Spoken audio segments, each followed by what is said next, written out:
Bon, ces séances de travaux pratiques viennent bien entendu en appui des cours et sont consacrées à la biologie des organismes végétaux.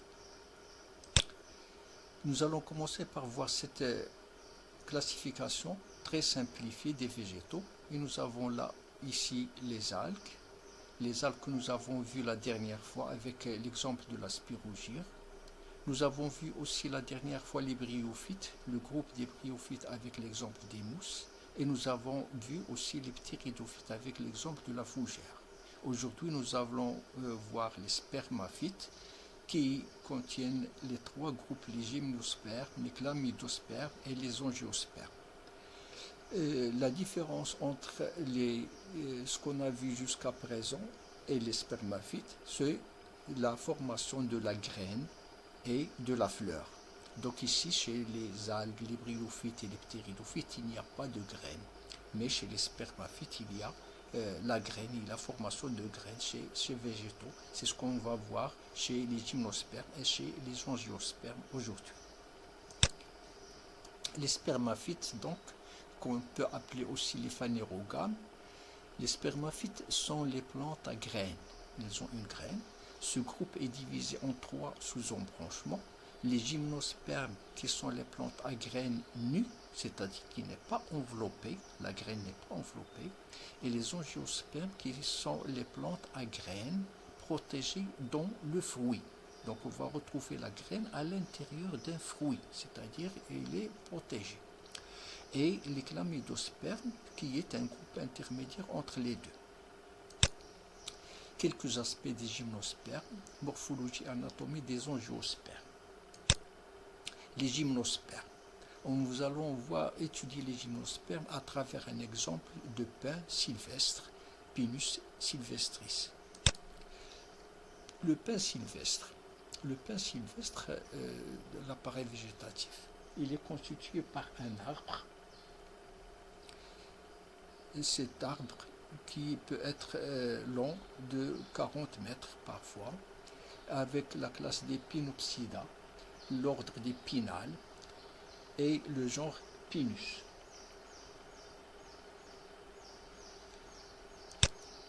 Le pin sylvestre, cet arbre d'abord, il constitue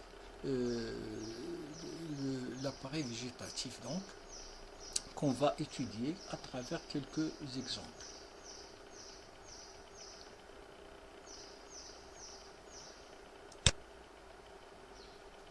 Les feuilles sont des aiguilles persistantes de 4 à 7 cm de longueur.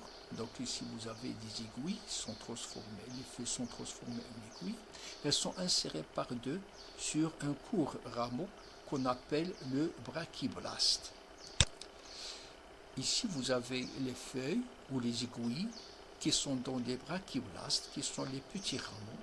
Et ces petits rameaux, à côté, il y a les grands rameaux ou l'oxyblaste. Ce sont le long rameau qui est là et ce qu'on appelle les oxyblastes qui se terminent par un bourgeon. Le pin sylvestre, la racine est de type pivotante, elle est bien développée et constituée d'axes ramifiés. Ces organes sont constitués par des tissus structurellement et fonctionnellement bien différenciés. L'arbre de pin, c'est le sporophyte. C'est le sporophyte, donc c'est l'appareil végétatif du pin qu'on peut voir.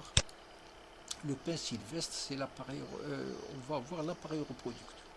Dans l'appareil reproducteur, le pin sylvestre est monoïque. Les organes de reproduction mâle et femelle sont portés par des cônes, d'où le nom de conifères. Donc les gymnospermes peuvent être appelés aussi des conifères.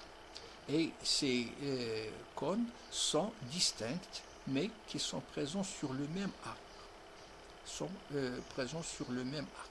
Donc c'est pourquoi on parle d'espèces monoïques. Monoïque, ça veut dire un seul arbre qui porte les organes mâles et les organes femelles. Ici, on voit le schéma des organes mâles et des organes femelles avec les autres cônes qui sont de grande taille par rapport à ces cônes, jeunes cônes mâles et cônes femelles. Les cônes de pain, regardez ici les différents types de cônes de pain. On va avoir ici les cônes mâles, ici les cônes femelles, ici les cônes qui sont fermés, jeunes, ici les cônes qui sont ouverts parce qu'ils vont libérer leurs graines à l'extérieur. Ici nous avons des cônes d'un an, ici les cônes de 2 ans, donc après maturation. Les organes de reproduction mâle. Alors, les organes reproducteurs mâles portent sur leur face inférieure 2 sacs polliniques. Donc ici vous avez les cônes mâles, ici vous avez les sacs polliniques, ici, et vous avez ici les écailles, où vous avez ici l'axe du cône. Ici vous avez une coupe longitudinale d'un cône mâle. À l'intérieur de ces sacs polliniques, qu'est-ce qu'on va retrouver? On va retrouver à l'intérieur des sacs polliniques, va se dérouler la méiose pour donner des microspores qui se développent par mitose pour donner les gamétophytes mâles aux graines de pollen qui seront disséminés. Ces grains de pollen sont anémophiles, c'est-à-dire qu'ils sont véhiculés par le vent. Et c'est pour cette raison qu'ils sont munis de 2 sacs aérifères ou ballonnés. Donc ici vous avez les 2 ballonnés, ici, et vous avez ici le grain de pollen qui est le gamétophyte mâle, Le grain de pollen possède à sa périphérie aussi 2 membranes, une interne qui est l'intime, ici, et qui est mince, une externe qui s'appelle l'exine.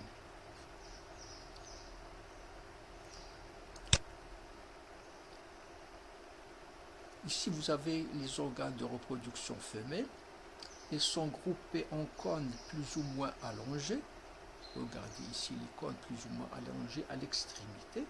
Chaque fleur entre parenthèses parce que ce ne sont pas de vraies fleurs, chaque fleur est constituée d'une bractée, c'est-à-dire une écaille réduite, à l'essai de laquelle se trouve une écaille ovulifère, c'est-à-dire qui porte un ovule. En réalité, elle porte 2 ovules et non pas un ovule. Donc 2 ovules par écaille ovulifère. Donc ici vous avez un cône femelle en couple, ici vous avez le sporange à l'intérieur de l'ovule, ici. Donc c'est ce qu'on va voir ici.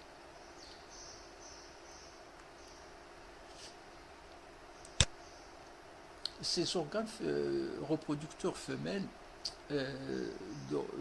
donc l'ovule qui est ici, et qui constitue le sporange femelle, l'ovule est toujours entouré par un seul tégument protecteur.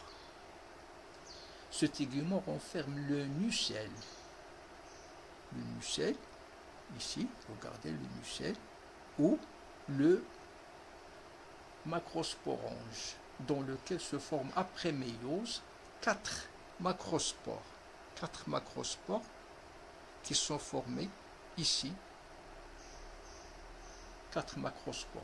3 dégénèrent ici, et la macrospore restant se développe au sein du nucelle par mitose pour donner le gamétophyte femelle ou l'endosperme. Donc ici, vous avez le gamétophyte femelle ou l'endosperme qui est formé ici.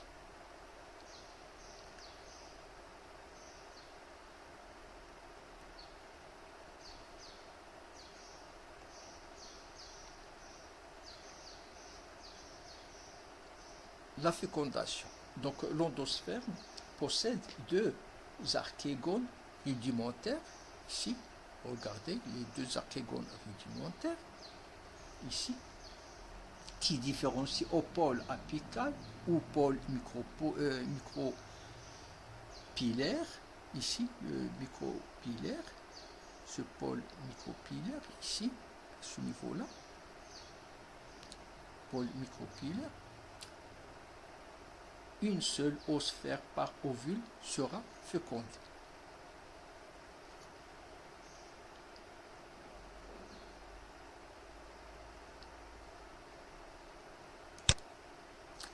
Dans l'ovule, au contact du nucelle, le grain de pollen émet un filament,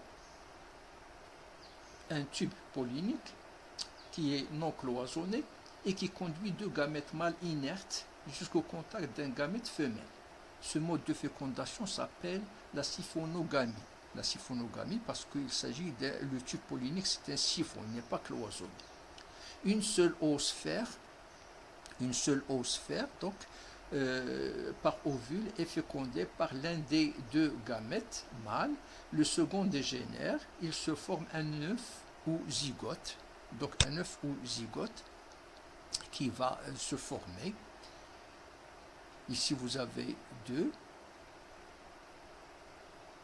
Une oosphère va être fécondée et l'œuf ou zygote, l'ovule fécondé, reste sur le sporophyte parental. Donc il reste sur le sporophyte parental. Le développement du zygote au sein du gamétophyte femelle, toujours enfermé dans le nucelle, formant un embryon ou jeune sporophyte fils. Jeune sporophyte fils. À certains stades de développement, l'embryon s'arrête à sa croissance, le tigement de l'ovule se lignifie, un nouvel organe est alors réalisé, c'est-à-dire la graine. La graine. Les cônes s'ouvrent à l'automne et les graines sont alors dispersées par le vent et il y a séparation de la plante mère.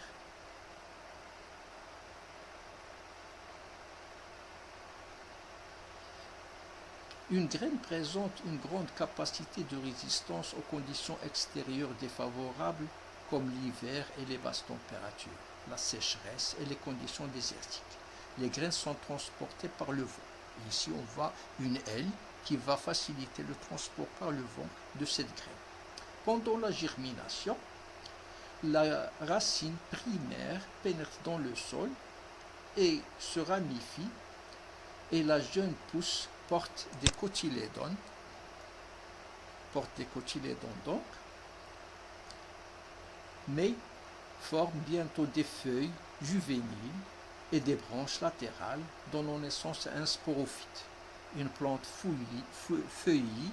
feuillue qui deviendra un arbre pouvant atteindre 40 mètres de longueur. Le cycle biologique ou le cycle de reproduction du pin sylvestre, il comprend deux générations. Il est digénétique diplo-haplophasique.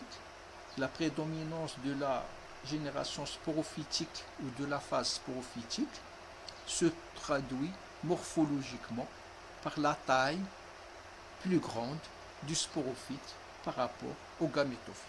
Donc nous avons un sporophyte ici avec la phase diploïde à 2N, ici la phase gamétophytique avec la phase AN, ici vous avez le gamétophyte mâle, le gamétophyte femelle, etc. et la formation du zygote à ce niveau.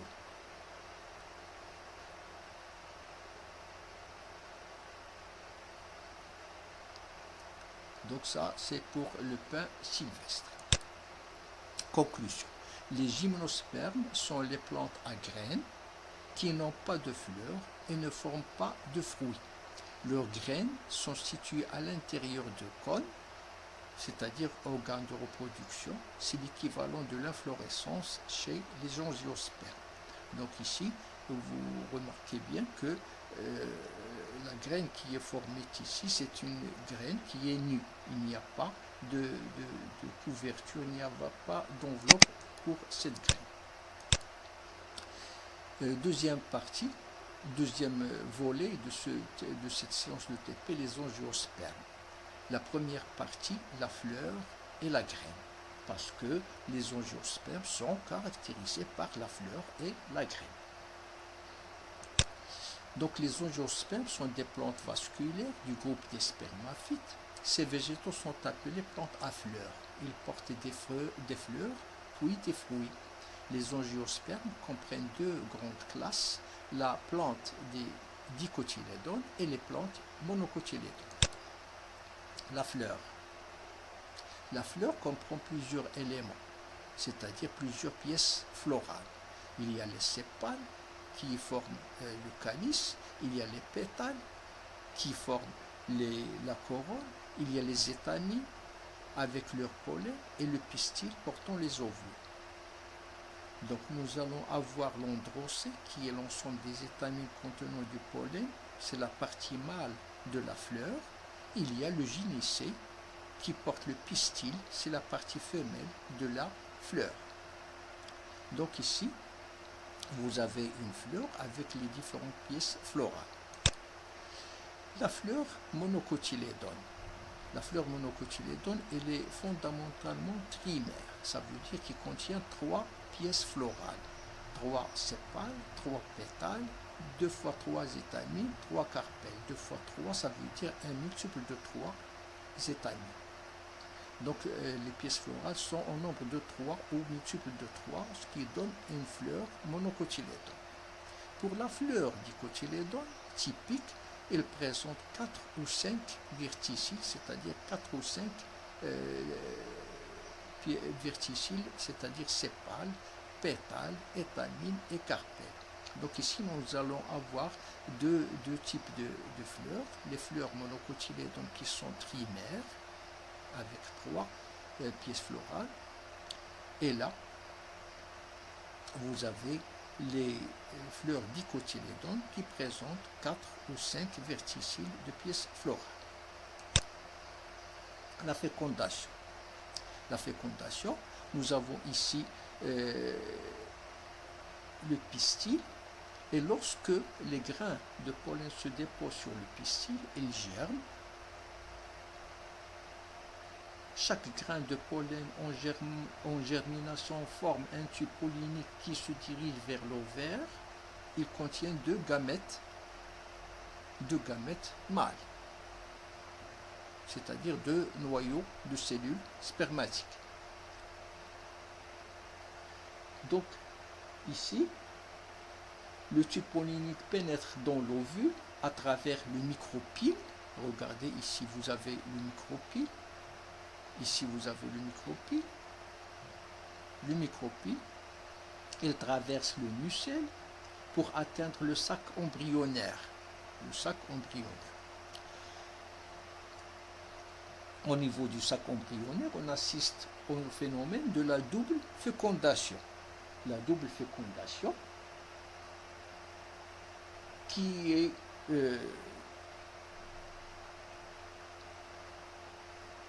la double fécondation qui provient de du grain de pollen qui est là, par exemple, et vous avez 2 cellules spermatiques.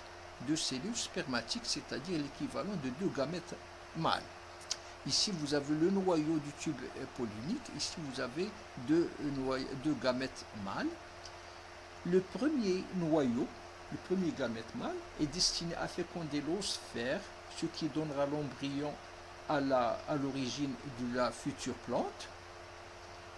Ici, fusion du noyau d'une cellule spermatique avec la cellule œuf, l'oosphère, pour former l'embryon qui sera à l'origine de la plante future, et le deuxième noyau qui va s'unir avec les noyaux polaires à l'origine de l'albumène qui fait partie de la graine et qui servira généralement à nourrir l'embryon par la suite.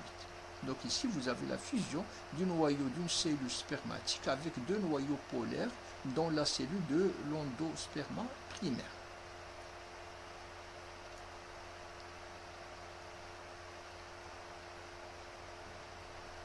Ainsi, les entérozoïdes fécondent, l'un des entérozoïdes ou l'un des gamètes mâles féconde l'oosphère pour former l'œuf principal qui est à l'origine de l'embryon, ici. Et le deuxième entérozoïde ou le deuxième gamète fusionne avec les 2 noyaux, ici, les 2 noyaux au milieu, les 2 noyaux en bleu, les 2 noyaux en bleu, ici, du sac pour donner l'œuf secondaire à l'origine de l'albumène. L'albumène qui constitue des réserves de nourriture pour assurer la germination et le développement de la graine, c'est-à-dire de l'embryon après.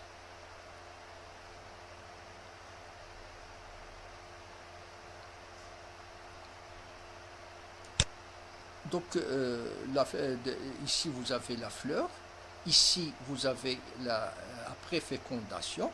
Après fécondation, qu'est-ce qui va se passer? Après fécondation, il y a un zygote qui est diploïde et une cellule primaire de l'endosperme triploïde. Le zygote forme l'embryon et l'endosperme nourrit l'embryon en croissance. La nourriture pour le développement ultérieur de l'embryon est ensuite stockée dans des cotylédons. Donc ici, vous avez la fleur après fécondation qui devient un fruit, tout simplement. Après la fécondation, la fleur se transforme, le zygote devient une graine, ici au milieu, et l'ovaire se transforme en fruit.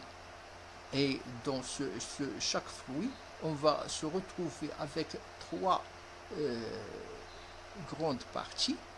On va avoir l'épicarpe qui est le plus externe, le mésocarpe qui est au milieu et le endocarpe qui est tout à fait au milieu et qui forme la graine avec son enveloppe qui est lignifiée. Donc ici, vous avez l'exemple de la transformation de la fleur en fruit, schématiquement. Si je prends quelques exemples de fruits, par exemple, nous allons ici avoir une amande qui est couverte par des enveloppes. Donc une amande qu'on appelle un drupe, c'est un fruit qu'on appelle le drupe, le noyau qui est l'endocarpe et l'amande qui est la graine. Ici vous avez l'endocarpe qui est dur, qui est lignifié, le mésocarpe qui est charnu et l'épicarpe qui est velouté. Si je prends la pomme par exemple, la pomme on va avoir des graines qui sont les pépins et on va avoir les trois parties bien sûr, on va avoir l'épicarpe, le mésocarpe qui est charnu et l'endocarpe qui est ici à l'intérieur, tout à fait à l'intérieur. Et vous avez ici les restes des pièces florales, ici, les restes des pièces florales. Bien, ça c'est pour le fruit. La graine. La graine, c'est très intéressant pour les angiospermes. Ils sont caractérisés par la fleur et la graine. La graine, on va parler d'un exemple de la graine de l'haricot. Alors si je prends la graine de l'haricot de l'extérieur, qu'est-ce que je vais voir? Je vais faire une petite description de la graine de l'haricot. C'est une graine dont la surface est lisse. Elle a une cicatrice blanchâtre qu'on appelle le hile, ici. Le hile, un petit pore au micropyle, ici, tout à fait en bas, le micropyle, ici vu de face et il a vu de profil, donc le micropyle, ici, et une faible crête qu'on appelle un rafet, qu'on va retrouver ici, de profil, ici, là, tout à fait devant. Un renflement de la radicule sous-jacente, ici, est observé du côté opposé du rafet, de l'autre côté du rafet. La graine est recouverte d'un tégument, regardez les téguments, qui couvrent la graine, sont membraneux, une extrémité de l'axe de l'embryon appelée plumule, ici, plumule, se situe entre les deux cotylédons, il porte deux petites feuilles pliées, ici.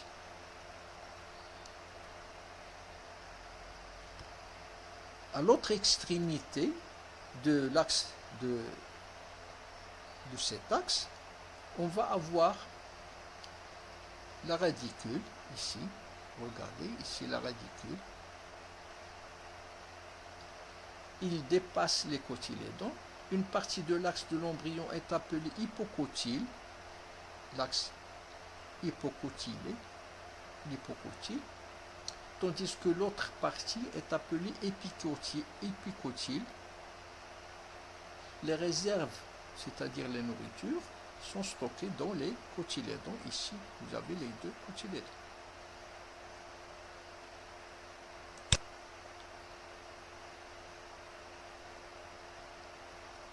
Donc ici, vous avez, si on ouvre cette graine, on va avoir l'embryon qui est formé par les futures feuilles et la future racine, qui est la radicule, et les cotylédons. Donc la graine va germer. La germination de la graine gonfle en absorbant de l'eau. Les tégument éclate la radicule, c'est-à-dire la jeune racine va sortir. La radicule va sortir. Il y a l'apparition de la racine s'allonge dans le sol et se couvre de petits poils absorbants. D'autres racines se forment par la suite et la plante commence à pousser. Elle se nourrit des réserves contenues dans les cotylédons qui se situent sous la peau de la graine.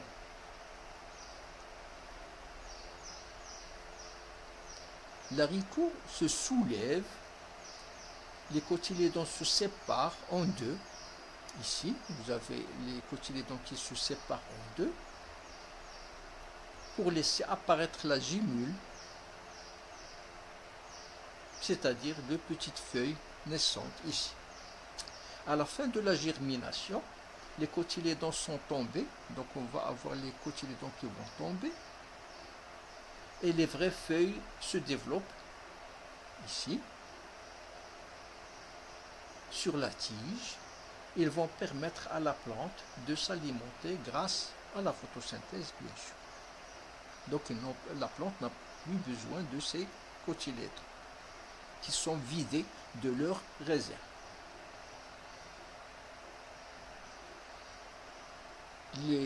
Cette germination, elle est très intéressante et très importante. Donc je vais répéter les trois éléments qui sont essentiels. D'abord, il y a la radicule qui va pousser vers le bas. C'est la racine principale. C'est la racine principale qui est ici, de la plante. Et c'est la première partie de la plantule à émerger de la graine. C'est la première partie qui va émerger de la graine. C'est la radicule. Au-dessus de la radicule se trouve l'hypocotyle. L'hypocotyle qui est là, qui est en vert. Se trouve l'hypocotyle et qui représente quoi? Qui représente la tige, bien sûr, qui porte les deux cotylédons, c'est-à-dire les premières feuilles, ici. Les cotylédons. Les cotylédons, situés dans la graine, ils sont chargés de divers types de réserves, des protéines, des lipides et des sucres. L'hypocotyle. L'hypocotyle, qui est là, c'est la partie de la tigelle située sous l'insertion des cotylédons, donc sous les cotylédons, ici. La germination épigée que nous avons là est alors assurée essentiellement par l'élongation de l'épicotyle ici, qui s'allonge et amène la tigelle au-dessus du sol en se redressant. Donc ça, c'est la graine de l'haricot avec sa germination. La graine de l'haricot est formée par deux cotylédons. L'haricot est une plante dicotylédone. Lors de la germination, les deux cotylédons se dégagent de la graine et émergent au-dessus du sol. C'est une germination épigée.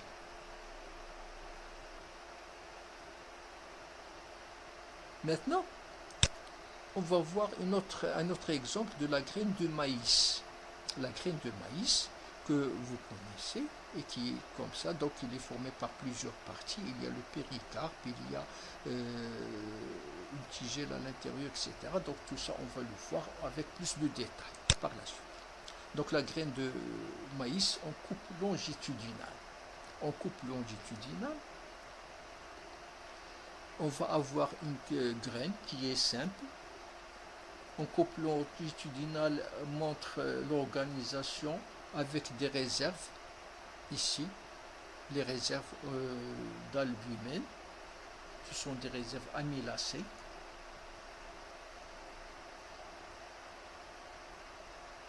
Et vous avez à côté de ces réserves, vous avez l'embryon. Cette graine qui contient l'albumine est appelée une graine albuminée.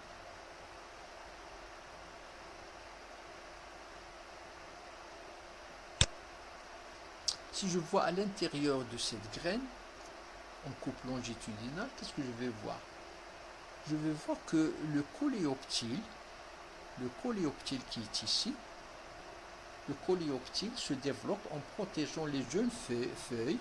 Ici, vous avez les premières feuilles, c'est-à-dire les jeunes feuilles qui sont là, en protégeant les jeunes feuilles qui grandissent à l'intérieur. La radicule qui est là,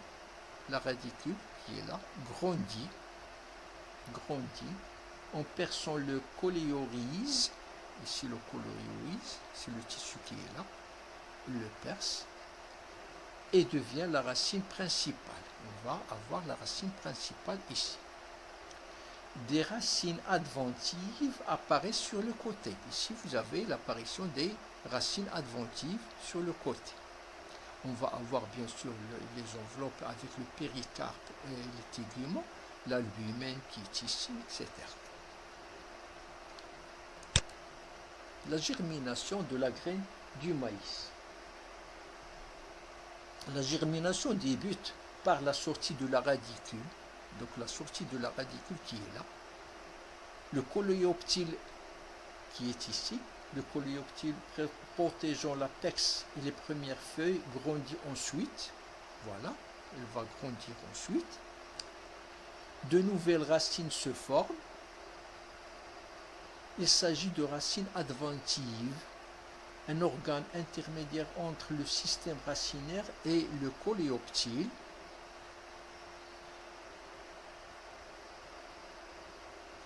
Se développe et croît. Donc il y a apparition de la radicule, développement du coléoptile, puis apparition de nouvelles racines adventives. Donc ici vous avez les étapes de la germination de cette graine de maïs.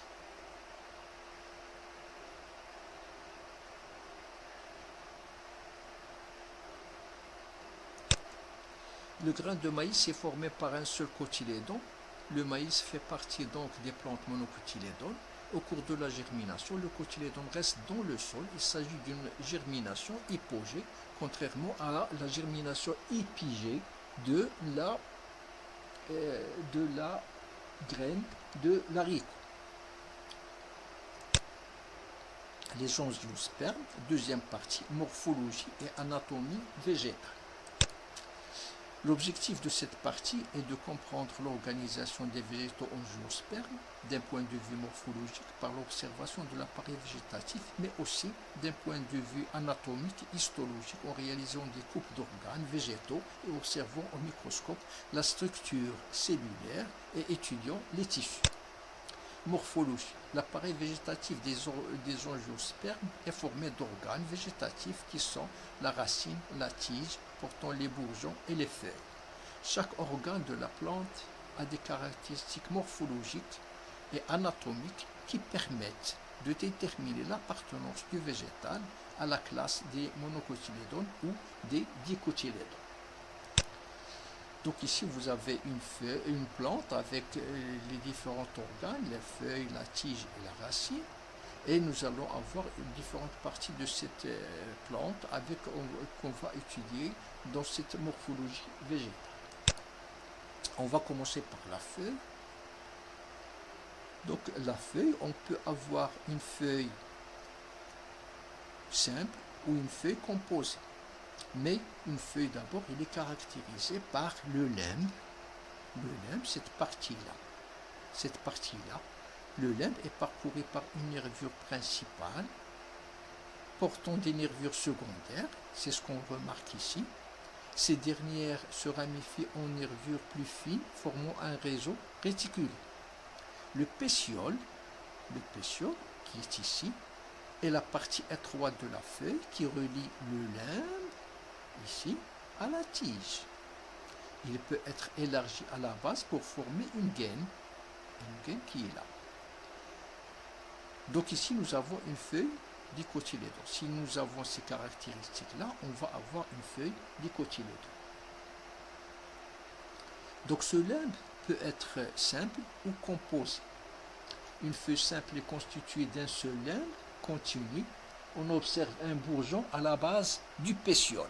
Donc ici, vous avez à la base du pétiole, nous avons un bourgeon qu'on appelle un bourgeon axillaire et qui caractérise cette feuille. Chez les plantes, les feuilles composées, on n'observe pas de bourgeon à la base des folioles. Nous allons avoir un limbe qui est découpé en folioles.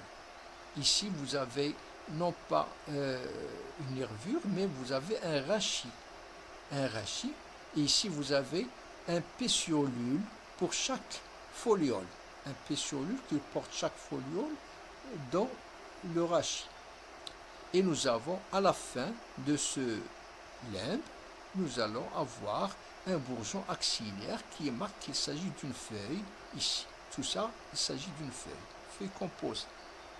Donc les feuilles composées sont caractérisées par leurs pétioles et les pétiolules portant les folioles.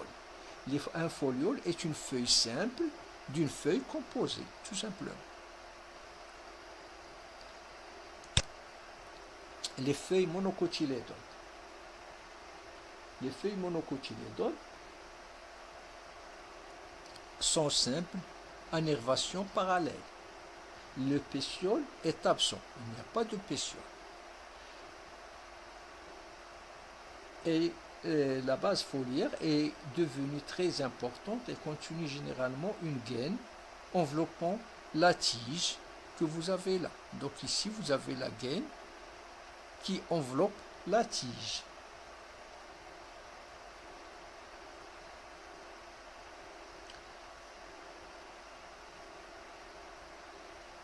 Nous allons avoir ici donc les caractéristiques d'une feuille monocotylédone. La nervation est parallèle. Une gaine entourant la tige qu'on appelle ici le chaume. Pourquoi? Parce que la tige elle est creuse ici. Donc si la tige elle est creuse, elle est appelée chaume. Et il y a une présence de ligule ici. Regardez la ligule entre la gaine et le limbe. Entre la gaine et le limbe, il y a la ligule. Et vous avez la feuille monocotylédone ici qui est différente de la feuille dicotylédone. La tige. Donc ici nous avons la tige de la plante et cette tige-là, elle est ramifiée dont les axes se terminent par des bourgeons. Donc ici vous avez des bourgeons. Une succession de nœuds. Ici vous avez le nœud et l'entre-nœud. Une succession de nœuds et d'entre-nœuds avec des pas réguliers des feuilles le long de la tige. À l'aisselle des feuilles, un bourgeon axillaire, ici, bien visible. Donc ça, on parle d'une tige, d'une plante dicotylédone. La tige, quel est le rôle de la tige? La tige, elle a un rôle de soutien. Elle soutient la plante. Elle assure la circulation des sèves dans toute la plante. Donc ici, vous avez la sève ascendante et la sève descendante qui passe par la tige. Toutes les tiges sont d'abord herbacées. Certaines, comme par exemple celles des plantes annuelles, meurent après la saison. D'autres, comme celles des arbres, s'épaississent et deviennent ligneuses avec du bois.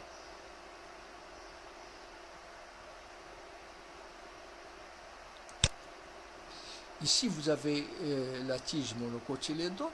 On va avoir cette tige monocotylédone qui ou chaume.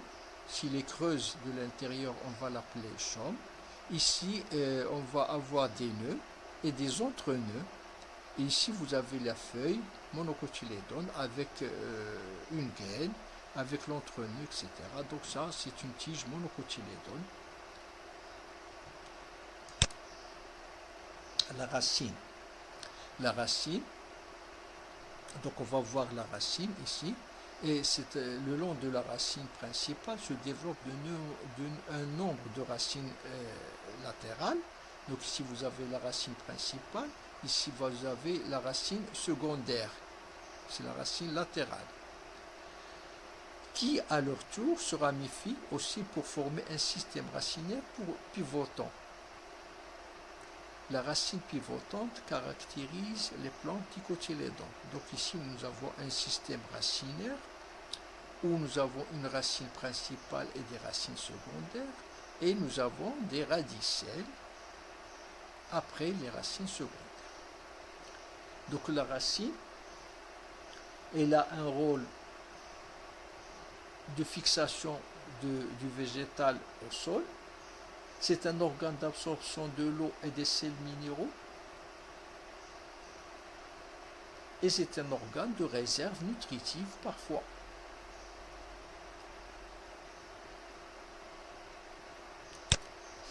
La racine monocotylédone,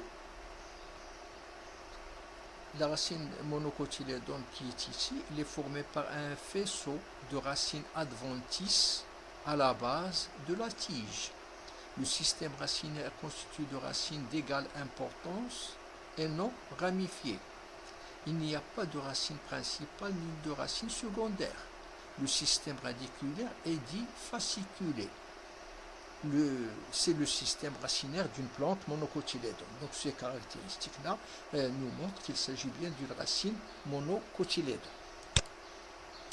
Un petit tableau qui résume ce qu'on a vu dans la morphologie des organes des plantes.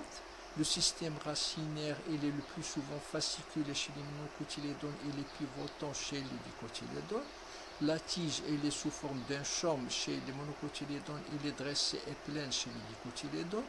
Et la feuille, elle est sessile, c'est-à-dire sans pétiole chez les monocotylédones. Elle est engainante, c'est-à-dire avec une gaine, innervation parallèle chez les monocotylédones. Chez les dicotylédones, la feuille elle est pétiolée et avec une nervation réticule. L'anatomie végétale.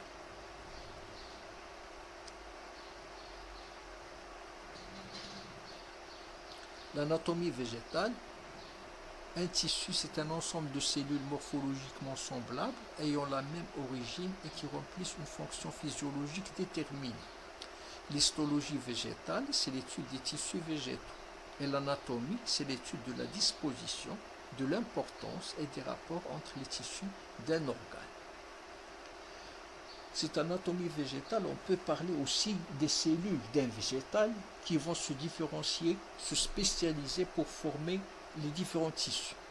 Le regroupement de ces tissus en vue d'assurer les différentes fonctions donneront naissance aux organes, c'est-à-dire ce qu'on a vu, la racine, la tige, la feuille et la fleur.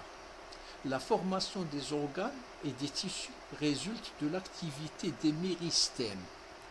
Ceci est une des caractéristiques des organismes végétaux, puisque chez les animaux, la formation des organes et des tissus a surtout lieu durant l'embryogénèse. Les méristèmes. Alors, qu'est-ce que c'est que les méristèmes? Les méristèmes, le méristème est composé d'un groupe de cellules indifférenciées à activité mitotique importante, responsables de la formation des tissus et la croissance de la plante. Les méristèmes sont de deux types. Il y a les méristèmes primaires qui est dans les tissus primaires et les méristèmes secondaires qui est dans les tissus secondaires. Les méristèmes primaires assurent une croissance en longueur qui permet l'allongement des tiges et des racines et leur ramification. et les méristèmes secondaires assurent une croissance en épaisseur qui permet une augmentation en diamètre des tiges et des racines. Les cellules issues de la division des cellules méristématiques se différencient progressivement en tissus adultes. Elles se caractérisent par la forme, la structure, la fonction et la disposition. Ces quatre caractéristiques, c'est-à-dire la forme, la structure, la fonction et la disposition, ces quatre caractéristiques nous permettent de mener l'étude anatomique en observant la structure de coupe transversale d'un organe. Ici, on a choisi l'organe qui est la tige, et la plante, on a choisi la bryone dioïque, qu'on appelle Bryonia dioica. Bryone dioïque ou Bryonia dioica, elle est de la famille des cucurbitacées. Elle comprend, elle est de la division des angiospermes. Pourquoi la division des angiospermes? Parce qu'elle possède une fleur. Donc ce n'est pas une gymnosperme. Ce n'est pas une gymnosperme, c'est une angiosperme parce qu'il a une fleur. Et regardez la feuille, comment elle est. C'est une feuille qui est palmatylobée, c'est-à-dire elle est palmée et comme une palme, et il y a des lobes. Ici, vous avez des lobes, donc palmatylobée. Et la racine, c'est une racine tubéreuse. C'est une racine tubéreuse comme le navet. La famille, la classe des dicotylédones, la famille des cucurbitacées. Et la famille des cucurbitacées comprend les végétaux qui présentent au bout de leurs feuilles une vrille. Regardez la vrille qui est là, une vrille, qui leur permet de s'accrocher à des supports. Et dans cette même famille, on va rencontrer la courgette, on va rencontrer le concombre, les pastèques, les citrouilles, le melon, les cornichons, etc. Donc ce sont des plantes qu'on va retrouver dans cette famille des cucurbitacées. Ce sont des plantes dioïques, c'est-à-dire que les sexes sont séparés. Il y a une plante mâle et une autre plante femelle. Donc ici vous avez la fleur de cette Bryonia dioica. Cette fleur, elle contient 5 pièces, pétales, 5 étamines, etc. Ici, vous avez le fruit qui est une drupe, qui est rouge. Et entre parenthèses, cette plante, Bryonia dioica, c'est une plante qui est très toxique. Que ce soit la racine, que ce soit les fruits, c'est quelque chose qui est très toxique, qui contient des substances toxiques très dangereuses. Bien.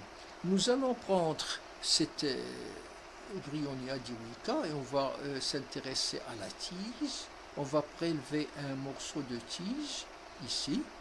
Et ce morceau de tige sera utilisé pour faire des coupes transversales et pour voir les tissus qui existent à l'intérieur de cette tige. Donc on va prendre un morceau de polystyrène, on va le couper en deux par une lame de rasoir et on va faire un petit creux à l'intérieur de chaque partie.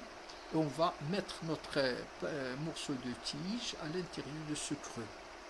Et on va le mettre ici. Regardez ce morceau de tige, il est placé en sandwich dans le sillon creusé dans le polystyrène. Donc ici on va mettre ce morceau de tige, on va apporter notre lame de rasoir et on va faire des coupes transversales ici. Les coupes transversales sont placées dans l'eau de javel de 5 à 15 minutes.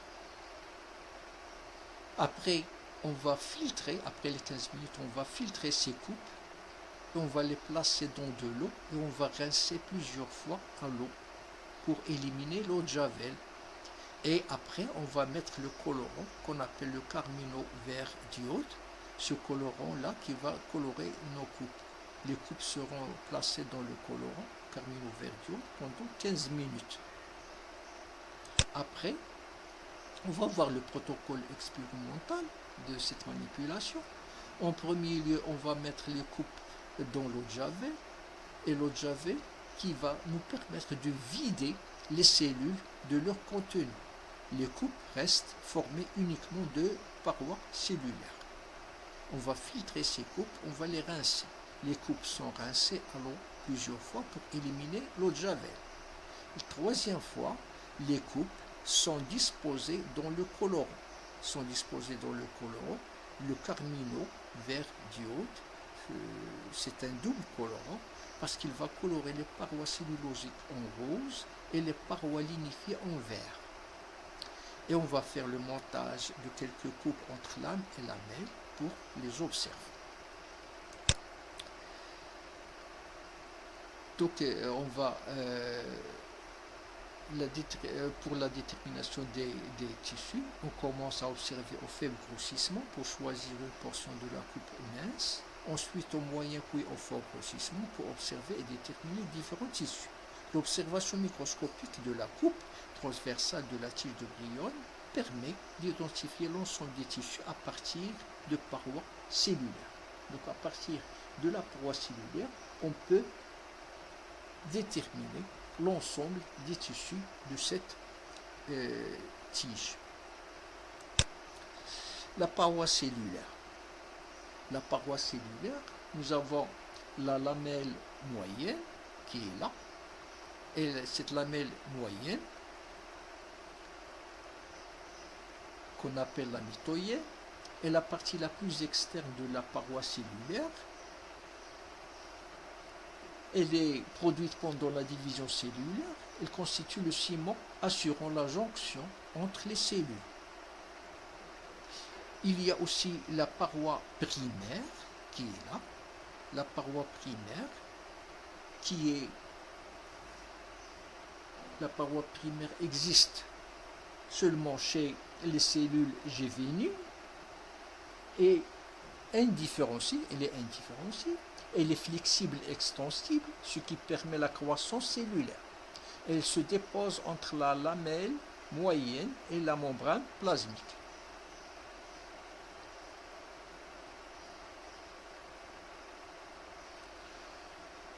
La paroi secondaire, qui est en vert ici, la paroi secondaire est formée lors de la différenciation de la cellule. Elle est plus épaisse que la paroi primaire, se dépose entre la paroi primaire et la membrane plasmique. Elle est riche en composés phénoliques comme la lignine. Donc elle contient de la lignine qui va donner plus de rigidité à cette paroi. Elle peut contenir la subérine ou la cutine pour l'imperméabilité parce qu'elle est imperméable avec la subérine ou la cutine. Le carmino vert diode, notre double colorant, il va colorer la paroi de nature pectocellulosique en rose. Il s'agit donc de cellules vivantes. Et la paroi secondaire, elle est absente. Donc dans ce cas-là, il va colorer uniquement la paroi primaire avec la couleur rose. Les parois lignifiées et subérifiées seront colorées en vert. Il s'agit de cellules mortes et les présences de la paroi secondaire. Donc lorsqu'il n'y a pas de paroi secondaire, là les parois seront colorées en rose. Lorsqu'il y a une paroi secondaire, les parois sont colorées en vert, donc parce qu'ils sont lignifiés dans ce cas. Si on observe cette coupe de Bryonia dioica, on va trouver cette coupe transversale avec plusieurs couleurs, plusieurs tissus.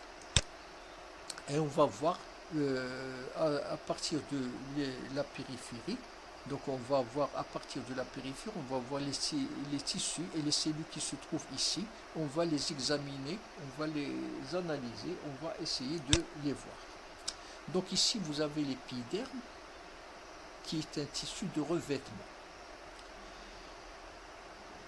La paroi, elle est rose. Pourquoi elle est rose? Parce qu'elle est de nature pectocellulosique. Donc il a la couleur rose, il est de nature pectocellulosique, ce sont des cellules vivantes. L'épiderme, avec ses caractéristiques qui sont là, c'est-à-dire la première caractéristique, c'est la nature de la paroi, elle est pectocellulosique. Il forme toujours une seule couche de cellules à la périphérie, et les cellules sont jointives. Regardez, les cellules sont jointives. Ils sont recouverts parfois par une cuticule imperméable. Il assure la protection. Ici, vous avez le rôle de l'épiderme, c'est la protection. La protection de l'organe, ici, la protection de la tige. Et parfois, on va retrouver l'épiderme recouvert par une cuticule à la surface, et cette cuticule, elle va être présente sur l'épiderme, au niveau de la feuille et au niveau de la tige. La cuticule imperméabilise la feuille et la tige et prévient donc les pertes d'eau par évaporation.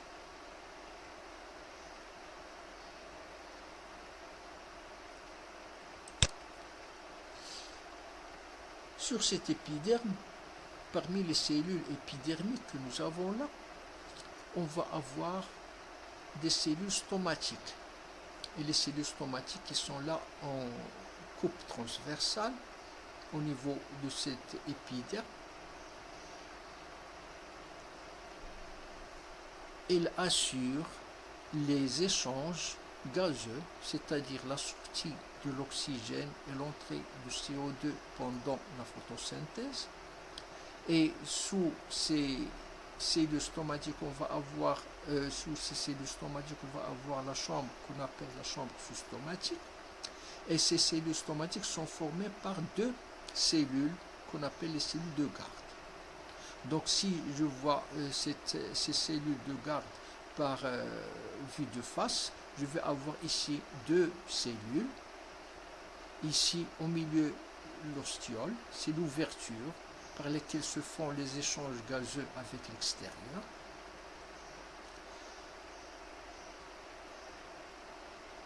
Donc ici, ces cellules stomatiques se retrouvent au niveau des cellules épidermiques, la plus externe des cellules chez la tige de Brillat. Le parenchyme. Après l'épiderme, il y a le parenchyme de couleur rose parce qu'il est de nature pectocellulosique. Ce sont des cellules vivantes. La paroi, elle est mince. Il y a présence de méas, ces ouvertures entre les cellules. Donc les cellules ne sont pas jointives. Il y a toujours des méas entre les cellules du parenchyme. Et les cellules sont arrondies. Et le parenchyme, c'est le tissu fondamental des végétaux. Il va assurer la photosynthèse. Il va assurer aussi parfois le parenchyme, la réserve. Le collonchyme, c'est un tissu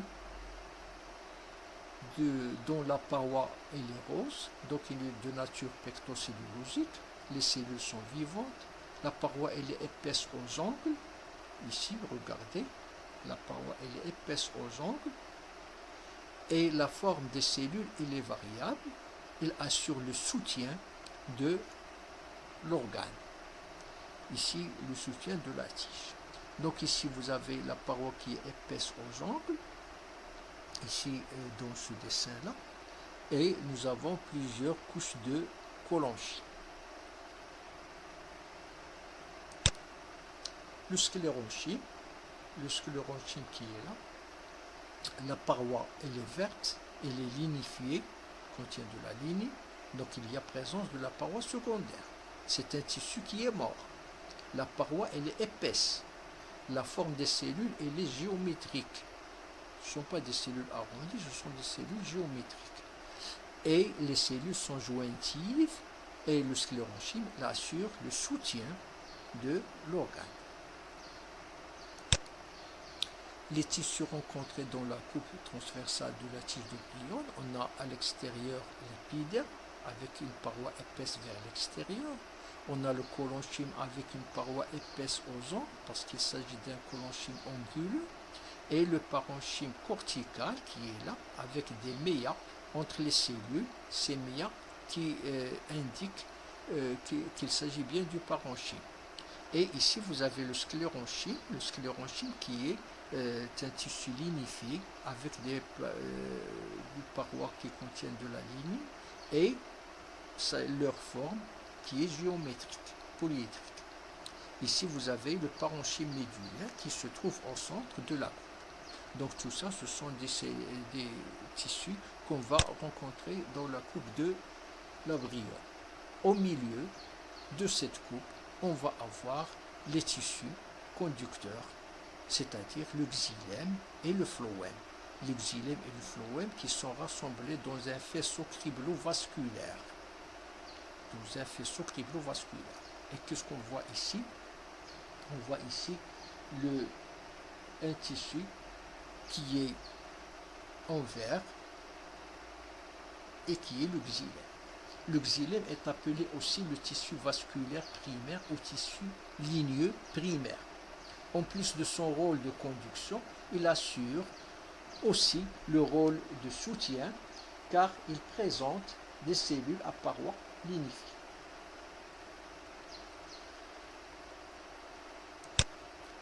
Le xylème assure le transport de la sève brute ascendante, c'est-à-dire la sève qui monte des racines vers les feuilles.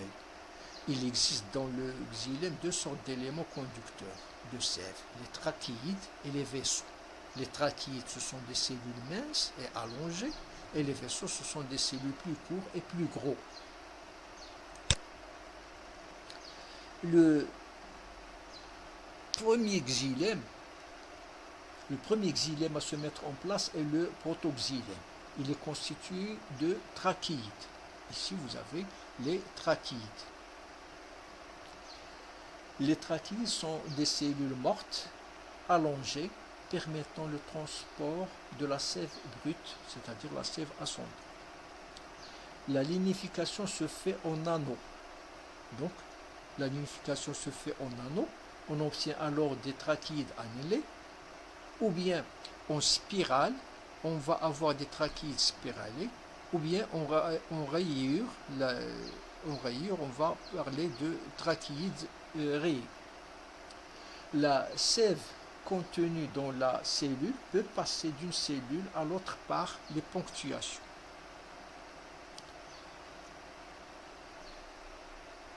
Donc ici, vous avez ce protoxylème ici, et si je reviens en arrière pour voir le protoxylème, regardez le protoxylème, il est là avec ses petites cellules. Les petites cellules, on l'appelle protoxylème parce qu'il est le premier à être formé, à être déposé. Ensuite vient après le métaxylème avec ses grosses cellules, c'est le métaxylème. Donc, le métaxylème avec ses grosses cellules qui sont là.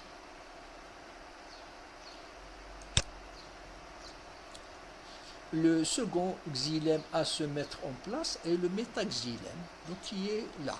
Le métaxylème, il n'y a pas de paroi transversale entre les cellules. Il se présente sous forme d'un tuyau qui porte alors le nom de vaisseau. La lignification de ce xylème peut se faire soit en barres qui se croisent, ce sont des vaisseaux réticulés, ici, comme ici, ou bien par des ponctualités, c'est-à-dire que c'est un xylème qui est ponctué, ce sont des vaisseaux ponctués. Lignification totale, qui laisse des points tout simplement. Donc ici, vous avez l'ordre de mise en place du protoxylème vers le métaxylème, et là, on parle d'un sens de différenciation du xylème, c'est-à-dire un pôle ligneux, le pôle ligneux qui va du protoxylème vers le métaxylème. Donc ça, c'est quelque chose qui est très important. Le xylème fouille le centre, il y a une différenciation centrifuge. c'est ce que je viens de vous dire, il y a une différenciation qui part du centre de la coupe vers la périphérie de la coupe, c'est-à-dire des protoxylènes, des petites cellules, vers les grandes cellules. C'est ce qu'on appelle une différenciation qui est centrifuge, c'est-à-dire qui fouille le centre. Une petite remarque, à côté des cellules du xylème, d'autres éléments non conducteurs comme un parenchyme ligneux autour du métaxylème ou un parenchyme cellulosique autour du protoxylème. Une petite remarque, c'est que c'est en parlant de ces métaxylèmes et ce protoxylème, avec ces trachéides et avec ces vaisseaux, il faut signaler que chez les gymnospermes, on ne peut pas trouver de vaisseaux comme des vaisseaux réticulés ou ponctués. On va avoir uniquement des trachéides chez les gymnospermes. Donc chez les gymnospermes, il n'y a que les trachéides. Et chez les angiospermes, on va retrouver les deux. Mais sachez bien que le transport de la sève est plus efficace et rapide dans les vaisseaux par rapport aux trachéides. Donc ici, nous allons avoir le xylème, protoxylème, métaxylème. Mais à côté de ce xylème, on a un autre tissu conducteur qui est le phloème. Et on va retrouver le phloème de ce côté-là, le protophlоème et le métaphloème. Et de l'autre côté aussi, on va trouver le phloème interne, ici, de l'autre côté. C'est ce qu'on va voir dans ce faisceau criblovasculaire, le phloème. Le phloème, c'est aussi le tissu criblé. Et le phloème permet la circulation de la sève élaborée, c'est-à-dire provenant des feuilles. Il est formé par des cellules vivantes.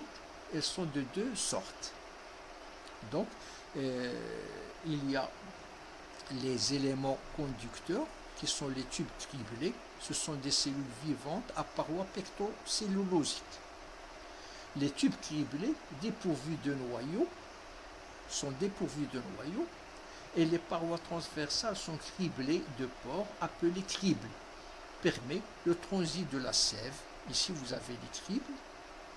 Ici, vous avez les cribles, schématiquement. Et si on voit ces cribles vus de face, on va avoir qu'il y a des pores à l'intérieur. Donc, les tubes criblés, en coupe longitudinale, montrent qu'il y a des cribles. À côté de ces éléments conducteurs, il y a des éléments non conducteurs qu'on appelle des cellules compagnes. Les cellules compagnes, ce sont des cellules vivantes avec un noyau. Elles sont étroites, allongées le long du tube criblé. Donc ici, vous avez les cellules compagnes à côté. Ici,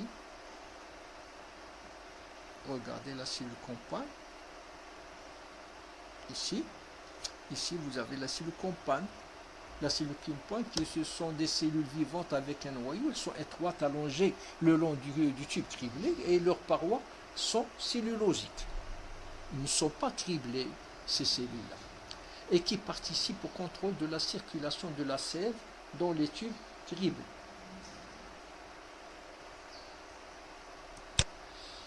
Diagnose. Après avoir déterminé l'ensemble des tissus de la tige de Prion, nous allons dégager les principales caractéristiques qui nous permettent de définir la diagnose d'organe, c'est-à-dire de quel organe il s'agit. Et la diagnose de classification, c'est-à-dire est-ce qu'il s'agit de monocotylédone ou de dicotylédone. Critères d'organe. Alors, pour déterminer de quel organe il s'agit, il faut voir trois choses. Il faut voir la symétrie, il faut voir la disposition relative du phloème et du xylème, il faut voir le sens de différenciation du xylème. La symétrie. Donc, si je prends la coupe de la Brion, je vois qu'il va avoir une symétrie axiale, c'est-à-dire une symétrie par rapport à un axe qui passe au centre de la coupe. C'est une symétrie axiale. Après, il y a la disposition du xylème et du phloème, et je vois ici que le xylème il est au milieu, et le phloème il est de part et d'autre de xylème.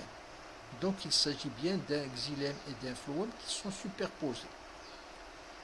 Et la différenciation du xylème, ici vous avez une flèche qui part des petites cellules, c'est-à-dire protoxylème, vers le métaxylème. Et cette flèche part du centre de la coupe vers la périphérie, c'est-à-dire il s'agit d'un xylème à différenciation centrifuge. Donc, diagnose d'organes, si nous avons une symétrie axiale, et si nous avons un xylème et un phloème superposés, et si nous avons un xylème à différenciation centrifuge, en plus, il y a d'autres critères qui confèrent qu'il s'agit d'une tige. L'épiderme, avec cuticule, stomate, le cylindre central est plus développé que l'écorce. Il s'agit bien d'une tige. Si je prends par exemple une racine, on ne va pas avoir le xylème et le phloème superposés, on ne va pas avoir le xylème à différenciation centrifuge. On ne va pas avoir d'épiderme, on ne va pas avoir un cylindre central plus développé que l'écorce. Donc il s'agit bien d'une tige ici. Diagnose de classification. Donc on va avoir deux critères pour dire est-ce qu'il s'agit de la classe dicotylédone ou de la classe monocotylédone. Le premier critère, c'est la structure. Est-ce qu'il y a une structure secondaire? Et le deuxième, le nombre de cercles de faisceaux criblovasculaires. Donc, ici, si je vois le faisceau criblovasculaire, xylème et phloème, je vois qu'il y a entre le phloème et le xylème, il y a le cambium. Le cambium, c'est un méristème qui va former la structure secondaire chez la tige. Donc le cambium, c'est une assise génératrice libéo-ligneuse. Elle va former une structure secondaire, donc il y a présence de structure secondaire. Le nombre de faisceaux criblovasculaires, je vais avoir deux cercles de faisceaux criblovasculaires, un petit cercle et un grand cercle. Donc il y a deux cercles de faisceaux criblovasculaires. Il s'agit bien d'une tige dicotylédone. Si je prends par exemple un autre exemple de tige comme l'asperge, Asparagus officinalis, et là qui se présente de cette façon-là, je vais faire une coupe transversale, je vais faire la coupe avec la même manipulation, avec le colorant, le carmino-verdiode, et je vais avoir cette coupe-là qui est là. Et je vais analyser les tissus qui se trouvent dans cette coupe-là pour dire est-ce qu'il s'agit d'une tige, est-ce qu'il s'agit d'une monocotylédone ou de dicotylédone. Et je vais avoir les tissus de l'asperge, Asparagus. Ici, vous avez à la périphérie, vous avez l'épiderme, le parenchyme cortical, le sclérenchyme, le parenchyme vasculaire, et vous avez le phloème et le xylème dans les faisceaux criblovasculaires ici. Si je vais voir les critères d'organes, je vais avoir ici le critère d'organe. Est-ce qu'il y a une symétrie axiale? Oui, il y a une symétrie axiale. Regardez l'axe de symétrie qui est au centre ici. Et si je vois ici le faisceau criblovasculaire, je vais avoir le xylème et le phloème qui sont superposés. Et regardez le xylème qui est en V. Il est caractéristique, donc il est en V, et vous avez le phloème ici et le phloème là, avec cette couleur rouge, qui est la couleur du phloème. Ici, vous avez le métaphloème, le métaxylème et le protoxylème qui est là. Et nous avons une flèche du pôle ligneux, c'est-à-dire la différenciation centrifuge du xylème, du centre vers la périphérie toujours. Diagnose d'organes. Il y a une symétrie axiale, le xylème et le phloème sont superposés, et le xylème a une différenciation centrifuge. En plus, il y a d'autres critères qui confèrent qu'il s'agit d'une tige. Il y a un épiderme avec des stomates, il y a le cylindre central est plus développé que l'écorce. Donc il s'agit bien d'une tige. Diagnose de classification. Il n'y a pas de structure secondaire. Si je vois ici le faisceau criblovasculaire, entre le xylème et le phloème, il n'y a pas de formation secondaire, c'est-à-dire il n'y a pas de cambium. À ce moment-là, il n'y a pas de structure secondaire. Les faisceaux criblovasculaires sont disposés sur plusieurs cercles. Donc si je vois les faisceaux criblovasculaires, le premier cercle, le deuxième cercle, le troisième cercle et le quatrième cercle. Donc ils sont disposés sur plusieurs cercles. Donc il s'agit bien d'une tige monocotylédone. Si je fais cette comparaison avec des schémas uniquement, en rouge j'ai le phloème, en vert j'ai le xylème, le tissu ligneux, et je vois ici qu'il y a un très grand nombre de faisceaux cribrovasculaires qui sont disposés sur plusieurs cercles. Ici, vous avez un seul cercle de faisceaux cribrovasculaires. Et ici, vous avez entre le xylème et le phloème, vous avez ce cambium qui est formé ici, c'est-à-dire ces structures secondaires. Donc, lorsqu'il y a ces structures secondaires et lorsqu'il y a un petit nombre de faisceaux cribrovasculaires, je parle de dicotylédone. Et lorsque j'ai plusieurs faisceaux cribrovasculaires, il n'y a pas de cambium, il n'y a pas de structure secondaire, je vais parler de monocotylédone. Conclusion. La méthode d'étude des tissus que nous avons établie ici, coupe transversale et coloration, peut être réalisée pour tous les organes végétaux. Et que ce soit la feuille, la tige, la racine ou le pétiole ou n'importe. La présentation des tissus primaires des angiospermes a pour objectif de construire une vision des organes des plantes à l'échelle des tissus, mettant en relation leur structure et leur fonction.